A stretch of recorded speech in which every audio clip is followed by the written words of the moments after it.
آج مختار بن عبید ثقفی کے حوالے سے ہے۔ اہل سنت کی کتابوں میں کیا حوالہ جات ہیں اور اس کے تاریخی حقائق کیا ہیں، کیا اس نے دعوی نبوت کیا تھا، یہ تمام چیزیں آج آپ کو حوالوں کے ساتھ اور کتابوں کی جو بھی ریفرنسز ہیں اس کے ساتھ دیکھنے اور سننے کو ملیں گے۔ چینل کو سبسکرائب کر لیجئے گا، ویڈیو بہت زیادہ انفارمیٹیو اور بہت زیادہ انٹرسٹنگ ہونے والی ہے، تو اس کو آخر تک ضرور دیکھیے گا اور ویڈیو کو لائک کرنا مت بھولیے گا اور دوستوں کے ساتھ شیئر کرنا بھی مت بھولیے گا۔ بڑھتا ہوں ویڈیو کی طرف۔ رمضان المبارک 65 ہجری میں عبد الملک بن مروان 39 سال کی عمر میں شام اور مصر کے تخت سلطنت پر بیٹھا۔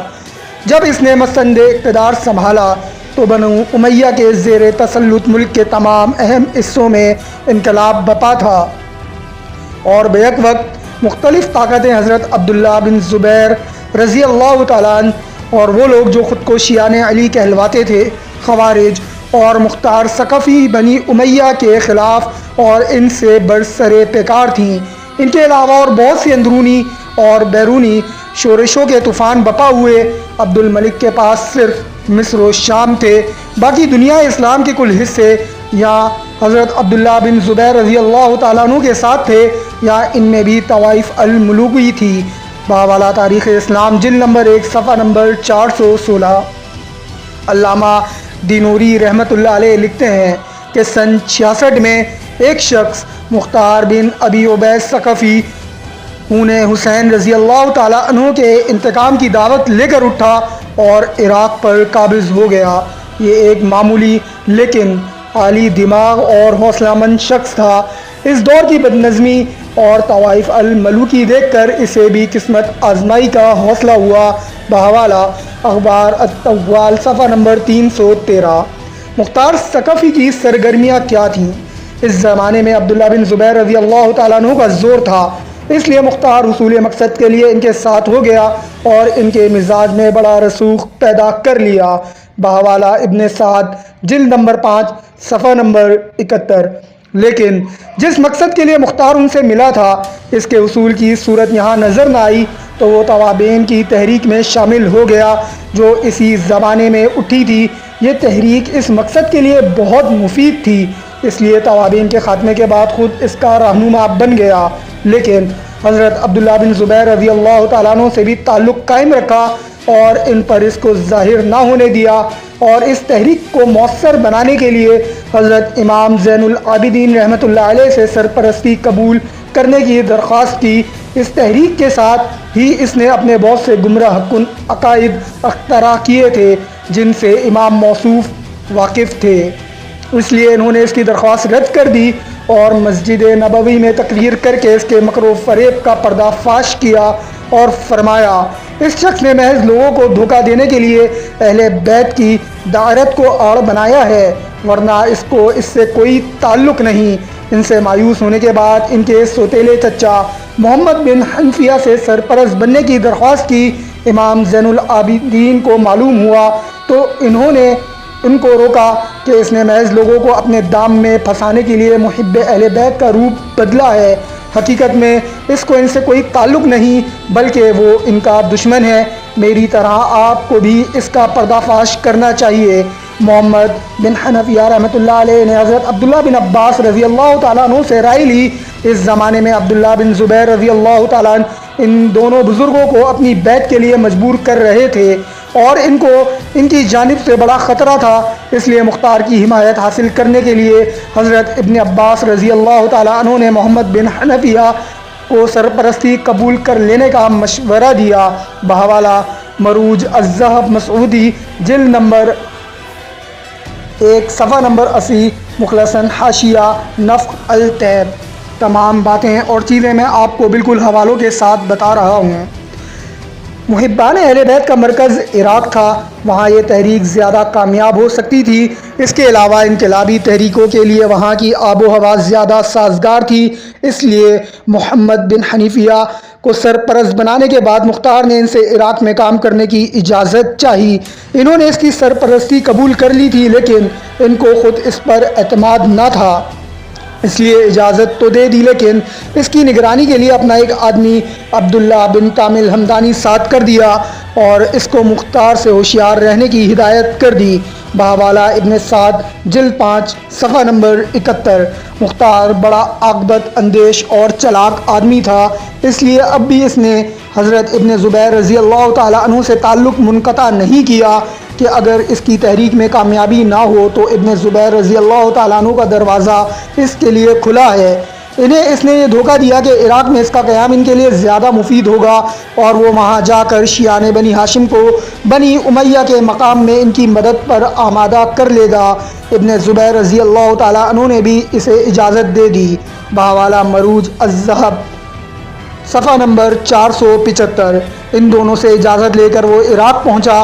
حضرت امام حسین رضی اللہ تعالیٰ عنہ کے حقیقی جانشین امام زین العابدین تھے، لیکن وہ مختار کے گوں کے نہ تھے، اس لیے اس نے ان کی چلاکی سے اہل بیت کی تحریک کا رخ آل فاطمہ رضی اللہ تعالیٰ عنہ سے محمد بن حنفیہ کی طرف پھیر دیا اور انہیں حضرت علی رضی اللہ تعالیٰ عنہ کا جانشین، ان کا وصی اور مہدی وقت ظاہر کر کے ان کی دعوت شروع کر دی۔ فرق الشیعہ نوبختی صفحہ نمبر 23 تا 22۔ اپنے متعلق نزول وحی کا دعویٰ کیا، بدا یعنی اللہ تعالیٰ سے غلطی کا امکان کا عقیدہ ایجاد کیا اور ایک کرسی کو حضرت علی رضی اللہ تعالیٰ عنہ کی طرف منسوب کر کے اسے بنی اسرائیل کے تابوت سکینہ کی طرح مقدس اور وسیلہ فتح و ظفر قرار دیا۔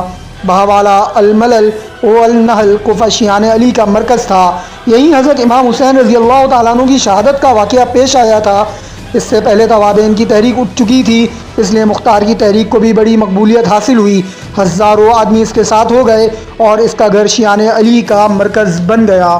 آپ لوگوں نے دیکھا کہ اس نے کس طریقے سے یہ کچھ دعوے کیے، یعنی کہ معاذ اللہ اس نے یہ بھی دعویٰ کیا کہ اللہ جل جلالہ سے بدا یعنی ان سے نعوذ باللہ اللہ سے غلطی ہوئی اور اپنے متعلق نزول وحی کا دعویٰ کیا۔ اب ظاہر سی بات ہے کہ وحی انبیاء کرام علیہم السلام کے علاوہ تو کسی اور پر نازل نہ ہوتی ہیں اور نہ کبھی ہوئی ہیں اور نہ کبھی ہوں گی، تو اس کا مقصد اور اس کا مطلب یہی نکلتا ہے کہ معاذ اللہ نعوذ باللہ اس نے نبی ہونے کا بھی دعویٰ کیا تھا۔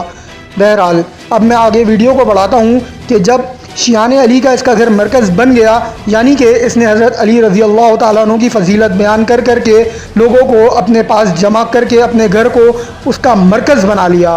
عبداللہ بن مطیع جو اپنے زبیر رضی اللہ تعالیٰ عنہ کی جانب سے کوفہ کے والی تھے اور ایاز بن نضر افسر پولیس نے اس کی سرگرمی دیکھ کر روک ٹوک شروع کی۔ اس وقت تک مختار کی دعوت میں زیادہ تر عوام شریک ہوئے تھے، کوئی ممتاز اور مقتدر آدمی مددگار نہ تھا، اس لیے اس وقت وہ خاموش رہا اور کوفہ کے لیے ایک مقتدر آدمی رئیس ابراہیم بن اشتر کو جو پرانے شیعان علی میں تھے لیکن مختار کی تحریک میں شامل نہ تھے، محمد بن حنفیہ کی جانب سے ایک فرضی خط دے کر ان کو اپنا مددگار بنایا۔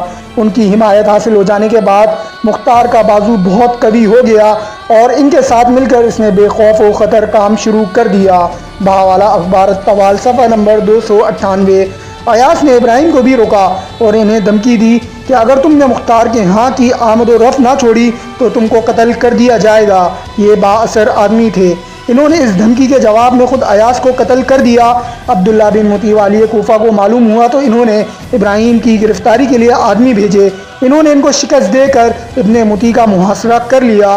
اب ابراہیم اور مختار کی طاقت اتنی بڑھ چکی تھی کہ ابن مطیع مقابلہ نہ کر سکے اور انہیں جان بخشی کروا کے جان بچانی پڑی۔ اب مطیع کی شکست کے بعد کوفہ اور اس کے ساتھ سارے عراق پر مختار کا قبضہ ہو گیا، صرف بصرہ حضرت عبداللہ بن زبیر رضی اللہ تعالیٰ عنہ کے پاس رہ گیا۔ بحوالہ اخبار الطوال صفحہ نمبر 30۔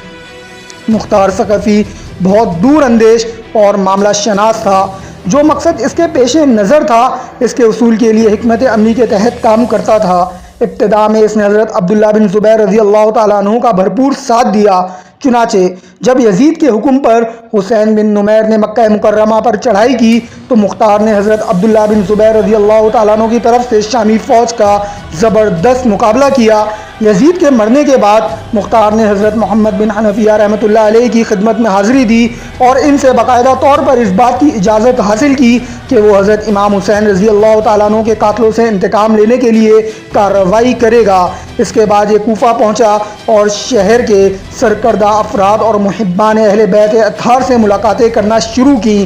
اس کی ان سرگرمیوں کی خبر والی کوفہ کو جب پہنچی تو انہوں نے مختار کو گرفتار کرنے کا حکم دے دیا۔ اس پر اسے گرفتار کر کے قید خانے میں ڈال دیا گیا۔ دوسری طرف عین الوردہ کے مقام سے حضرت سلیمان بن سردر رضی اللہ تعالیٰ عنہ کے لشکر کے بچ جانے والے لوگ جب کوفہ میں واپس آئے تو مختار چونکہ اثر و رسوخ رکھنے والا شخص تھا، اس لیے اس کو قید خانے میں ہی ان کی واپسی کی اطلاع مل گئی تھی۔ مختار نے ان کو ایک خط لکھ کر بھیجا جس میں ان کی حوصلہ افزائی کرتے ہوئے تحریر کیا، تم لوگ بالکل فکر نہ کرو اور اطمینان رکھو، اگر میری زندگی رہی تو میں حضرت امام حسین رضی اللہ تعالیٰ عنہ اور تمام شہداء کے خون کا انتقام قاتلوں سے ضرور لوں گا، ایک بھی قاتل کو نہیں چھوڑوں گا اور ایسی خون ریزی کروں گا کہ لوگوں کو بخت نصر کا زمانہ یاد آ جائے گا کہ اس نے کس طرح بنی اسرائیل کو قتل کیا تھا۔ اس کے علاوہ مختار نے اپنے خط میں یہ بھی لکھا کہ کیا کوئی شخص دنیا میں ایسا باقی ہے جو حضرت امام علی مقام سیدنا حسین رضی اللہ تعالیٰ عنہ کے خون کا قصاص لینے کا خواہاں ہو اور اس کام کے لیے مجھ سے عہد و پیمان کرے۔ مختار ثقفی کا بھیجا ہوا خط توابین کے باقی بچ جانے والے بہت سے سرکردہ افراد نے پڑھا اور وہ مطمئن ہوئے، اللہ تعالیٰ کا شکر ادا کیا کہ ابھی ایک ایسا شخص موجود ہے جو امام حسین رضی اللہ تعالیٰ عنہ کے خون کا انتقام لینے کی غرض سے اپنے دل میں جوش اور جذبہ اور ارادہ رکھتا ہے۔ ان سرکردہ افراد میں سعد بن حذیفہ بن الایمان، عبداللہ بن کامل، احمر بن شمیت حمصی، رفاعہ بن شداد، یزید بن انس، مسنا بن مخرمہ عبدی اور عبداللہ بن شداد یملی شامل تھے۔ اس کے بعد رفاعہ بن شداد 4-5 افراد کے ہمراہ جیل خانے میں گئے اور مختار سے ملنے کی اجازت حاصل کی۔ مختار سے ملاقات کے دوران اس سے کہا کہ ہم جیل توڑ کر آپ کو رہا کروا کر لے جائیں گے۔ مختار نے کہا آپ ایسا ہرگز نہ کریں کیونکہ میں جب چاہوں کیسے آزاد ہو سکتا ہوں اور کوفہ کا گورنر عبداللہ بن یزید خود ہی مجھے رہا کرے گا، تم لوگ کچھ دن مزید صبر کرو کیونکہ ابھی وہ وقت نہیں آیا۔ مختار انتہائی ہوشیار آدمی تھا۔ اس نے رفاعہ بن شداد سے یہ بات اس لیے کی تھی کہ اس نے توابین کے بچ جانے والے افراد کے کوفہ واپس آنے سے پہلے ہی قید خانہ سے ایک خط حضرت عبداللہ بن عمر رضی اللہ تعالیٰ عنہ یعنی حضرت عمر کے بیٹے حضرت عبداللہ رضی اللہ تعالیٰ عنہما کے پاس بھیج دیا تھا، جس میں اس نے تحریر کیا تھا کہ کوفہ کے حاکم عبداللہ بن یزید نے مجھے جیل میں ڈال رکھا ہے، آپ میری رہائی کے لیے ایک سفارشی خط عبداللہ بن یزید کو لکھ دیں، میں مظلوم ہوں، اس سفارش کا ثواب اللہ تعالیٰ آپ کو عطا فرمائے گا۔ چونکہ مختار کو اس بات کا پکا یقین تھا کہ حضرت عبداللہ بن عمر یعنی حضرت عمر رضی اللہ تعالیٰ عنہ کے بیٹے ضرور حاکم کوفہ کو اس کی رہائی کے لیے سفارشی خط لکھیں گے اور اس کی رہائی عمل میں آ جائے گی۔ اس خط کا معاملہ مختار نے چھپائے ہوئے رفاعہ بن شداد کے ساتھ اس طرح اپنی رہائی کے حوالے سے گفتگو کی جس سے اس کی کرامت کا شہرہ ہو جائے۔ اس بات کو ابھی چند روز ہی گزرے تھے کہ حضرت عبداللہ بن عمر رضی اللہ تعالیٰ عنہ کا سفارشی خط حاکم کوفہ عبداللہ بن یزید کو ملا اور اس نے حضرت عبداللہ بن عمر رضی اللہ تعالیٰ عنہ کی سفارش پر فوری حکم دیا کہ مختار ثقفی کو قید سے نکال کر اس کے سامنے لایا جائے۔ چنانچہ سپاہیوں نے مختار کو جیل سے نکالا اور عبداللہ بن یزید کے سامنے پیش کیا۔ اس نے مختار سے کہا میں تمہیں جیل سے رہا کرتا ہوں لیکن شرط یہ ہے کہ تم اپنے گھر میں ہی رہو گے اور کوفہ میں کسی طرح کی شورش نہیں پھیلاؤ گے۔ مختار نے اس سے عہد کیا کہ وہ ایسا ہی کرے گا اور رہائی کے بعد اپنے گھر میں ہی رہے گا، چنانچہ اسے رہا کر دیا گیا۔ بحوالہ تاریخ اسلام۔ ناظرین، اب آپ یہ سوچ رہے ہوں گے کہ حضرت عبداللہ بن عمر یعنی حضرت عمر رضی اللہ تعالیٰ عنہ کے بیٹے نے اس طرح کیوں کیا؟ انہوں نے اس طرح یوں کیا کہ یہ شخص انتہائی چالاک تھا اور اپنی سرگرمیوں کا کسی کو بھی اندازہ نہیں ہونے دیتا تھا۔ بظاہر یہ سیدنا امام حسین رضی اللہ تعالیٰ عنہ کے قاتلوں کو پکڑ پکڑ کے مار رہا تھا، لیکن اس کا اصل مقصد کچھ اور ہی تھا، یعنی کہ اس کا اصل مقصد سیاست اور حکومت کرنا ہی تھا۔ تو اس بارے میں حضرت عبداللہ بن عمر اور حضرت عبداللہ بن زبیر رضی اللہ تعالیٰ عنہما جیسے بڑے بڑے صحابہ کرام بھی واقف نہ تھے کہ یہ کس طرح کا چلاک اور کس طرح کا مکر کرنے والا آدمی ہے۔ بہرحال ویڈیو کو آگے بڑھاتا ہوں۔ مختار جب قید خانے سے رہائی پا کر اپنے گھر آیا تو بہت سے لوگوں نے اس اچانک رہائی کو اس کی ایک کرامت سمجھا۔ خاص طور پر توابین کی جماعت کے وہ لوگ جو مقام عین الوداع سے بچ کر کوفہ واپس آئے تھے، وہ اس واقعے سے بہت متاثر ہوئے۔ انہوں نے مختار کے ساتھ عقیدت و نیاز مندی کا اظہار کیا۔ ان کی مختار کے پاس آمد و رفت خفیہ طور پر جاری رہی۔ ابھی چند روز ہی گزرے تھے کہ حضرت عبداللہ بن زبیر رضی اللہ تعالیٰ عنہ نے عبداللہ بن یزید کو اس کے عہدہ سے معزول کر دیا اور اس کے بجائے عبداللہ بن مطیع کو حاکم کوفہ مقرر کر دیا۔ 25 رمضان 66 ہجری کو عبداللہ بن مطیع نے کوفہ پہنچ کر اپنا عہدہ سنبھالا۔ حاکم کو اس تبدیلی کو بھی مختار نے اپنی کرامت بیان کیا۔ حاکم کی تبدیلی کے بعد جب نیا حاکم کوفہ میں آیا تو مختار نے آزادانہ طور پر اپنی سرگرمیاں شروع کر دیں۔ اب اس کے پاس لوگوں کی آمد و رفت زیادہ ہو گئی اور اس کے متبعین کی تعداد میں خوب اضافہ ہو گیا۔ عبداللہ بن مطیع نے کوتوال شہر کے منصب پر ایاز بن ابی مزارب کو تعینات کیا تھا۔ چنانچہ ایک روز ایاز نے گورنر کوفہ عبداللہ بن مطیع کو اطلاع دی کہ مختار کے حامیوں کی تعداد میں خاصا اضافہ ہوتا جا رہا ہے اور اس کی جماعت خطرناک حد تک طاقت پکڑتی جا رہی ہے۔ مجھے خطرہ ہے کہ کہیں مختار خروج نہ کرے، لہٰذا حالات کے پیش نظر ہمیں مختار کو بلا کر قید کر دینا چاہیے، جس طرح کہ اس سے پہلے بھی قید کیا گیا تھا۔ عبداللہ بن مطیع نے ایاز کو دی ہوئی اطلاع اور مشورے کے بڑے غور سے سنا۔ معاملے کی نزاکت اور حالات کے تقاضے کے مطابق ایاز کا مشورہ اسے درست معلوم ہوا۔ چنانچہ اس نے مختار کے چچا زید بن مسعود ثقفی کو بلوایا اور اس سے کہا کہ مجھے مختار سے کچھ ضروری گفتگو کرنی ہے، لہٰذا اسے بلا کر میرے پاس لے آؤ۔ زید کے ساتھ اس نے ایک شخص حسین بن رافع ازدی کو بھی بھیج دیا۔ ان دونوں نے مختار کے پاس جا کر اسے گورنر کوفہ کا پیغام دیا۔ مختار کا چچا زید بن مسعود ثقفی بڑا سمجھدار آدمی تھا۔ اسے پتا تھا کہ مختار کو کیوں بلایا جا رہا ہے، مگر چونکہ حسین بن رافع ازدی کے ساتھ تھا اس لیے وہ کھل کر مختار کو پوری بات نہ بتا سکا۔ اس لیے جب مختار لباس تبدیل کر کے ان کے ساتھ اسی وقت چلنے کے لیے تیار ہو گیا تو زید بن مسعود رضی اللہ تعالیٰ عنہ نے اس وقت یہ آیت مبارکہ پڑھی، وَإِذْ يَمْكَرُ بِكَ الَّذِينَ كَفَرُوا لَيَثَبِّتُوكَ أَوْ يَقْتُلُوكَ أَوْ يُخْرِجُوكَ، سورہ الانفال آیت نمبر 20، جس کا مفہوم ہے اور جب چالے چل رہے تھے تمہارے خلاف وہ لوگ جو کافر ہیں کہ قید کر دیں تمہیں یا قتل کر دیں تمہیں یا جلا وطن کر دیں تمہیں۔ مختار نے جب یہ آیت مبارکہ سنی تو فوراً اس کے کان کھڑے ہو گئے اور سمجھ گیا کہ یہ معاملہ کیا ہے۔ اچانک اس نے آواز دی، جلدی سے لحاف لے کر آؤ، مجھے بہت تیز بخار ہو رہا ہے۔ پھر وہ لحاف اوڑھ کر لیٹ گیا اور بولا مجھے سردی لگ رہی ہے۔ اس کے بعد مختار ثقفی نے رافع سے کہا، امیر کا پیغام ملتے ہی میں تو چلنے کے لیے تیار تھا، لیکن کیا کروں، یکدم مجھ پر بیماری نے حملہ کر دیا اور میں حرکت بھی نہیں کر سکتا۔ میری جو اس وقت کیفیت ہے وہ آپ دیکھ ہی رہے ہیں کہ میں کل صبح جب میری حالت ٹھیک ہو جائے گی تو حکم کی تعمیل کرتے ہوئے میں ضرور حاضر ہو جاؤں گا، بحوالہ تاریخ اسلام۔ اس کے بعد کس طریقے سے مختار ثقفی نے خروج کی تیاری کی، انشاءاللہ یہ اس کے اگلے حصے میں ضرور آپ کو میں ڈیٹیل سے بتاؤں گا اور تاریخی حقائق کے حوالے سے بتاؤں گا۔ اور میں یہ واضح کرتا چلوں کہ یہ تاریخی حقائق اہل سنت کی کتاب سے ہیں، کیونکہ میں جتنی بھی ویڈیوز اپلوڈ کرتا ہوں اہل سنت کے حوالے سے ہی کرتا ہوں۔ تو انشاءاللہ اس کا نیکسٹ پارٹ میں جلد لے کر حاضر ہوں گا۔ ویڈیو اچھی لگی ہے تو پلیز میرے چینل کو سبسکرائب ضرور کیجیے گا، کمنٹ کیجیے گا، لائک اور شیئر کرنا مت بھولیے گا۔ انشاءاللہ اس کا دوسرا حصہ خروج کے وقت اس نے کیا کیا جب یہ وہاں سے نکلا، اور اس کی جو موت کی پوری ڈیٹیل ہے وہ بھی میں ویڈیو اپلوڈ کر چکا ہوں اور وہ بھی آپ لوگ میرے چینل پہ جا کے دیکھ سکتے ہیں۔ انشاءاللہ جلد حاضر ہوں گا۔ اللہ حافظ۔